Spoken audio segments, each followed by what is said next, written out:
नमस्कार, मैं हूं अर्चित और आप देख रहे हैं न्यूज नेक्स्ट। तो चलिए रुक करते हैं इस खास खबर की ओर। दुनिया भर में चल रहे ट्रेड वॉर और टैरिफ की धमकियों के बीच आरएसएस प्रमुख मोहन भागवत ने एक ऐसी बात कह दी है जिसने ग्लोबल मार्केट में हलचल मचा दी है। भागवत ने साफ कर दिया कि अब भारत किसी भी देश के दबाव में आकर व्यापार नहीं करेगा। आखिर क्या है भागवत का वो सर्फ रिलायंस वाला प्लान जिससे दुनिया के बड़े देश भी हैरान हैं? आइए जानते हैं इस खास रिपोर्ट में। हाल ही में छत्रपति संभाजीनगर में एक कार्यक्रम को संबोधित करते हुए सरसंघचालक मोहन भागवत ने भारत की आर्थिक नीतियों और अंतर्राष्ट्रीय व्यापार पर खुलकर अपनी बात रखी। उन्होंने कहा कि अंतर्राष्ट्रीय व्यापार स्वैच्छिक होना चाहिए, न कि किसी दबाव या मंजूरी में।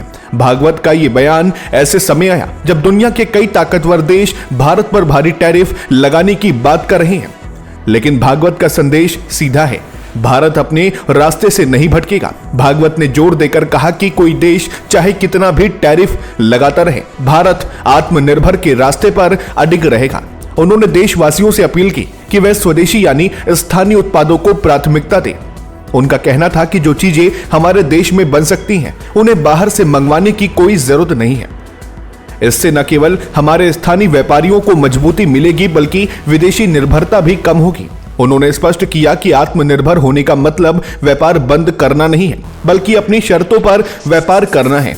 उन्होंने वैश्विक नजरिए और भारतीय सोच के बीच का अंतर भी समझाया। भागवत बोले कि दुनिया के लिए वैश्वीकरण का मतलब केवल एक बाजार है, लेकिन भारत के लिए पूरी दुनिया एक परिवार है। उन्होंने कहा कि दूसरे देशों में रोजगार पैदा करना हमारी नहीं, उन देशों की जिम्मेदारी है। हमें अपने युवाओं और अपने उद्योगों को प्राथमिकता देनी होगी। यह केवल आर्थिक नीति नहीं बल्कि हमारे आत्मगौरव का सवाल है। मोहन भागवत के इस बयान ने यह साफ कर दिया कि भारत अब किसी भी ग्लोबल प्रेशर के सामने झुकने वाला नहीं है। क्या आपको लगता है कि स्वदेशी अपनाकर हम वाकई दुनिया की सबसे बड़ी ताकत बन सकते हैं? कमेंट बॉक्स में अपनी राय साझा करें।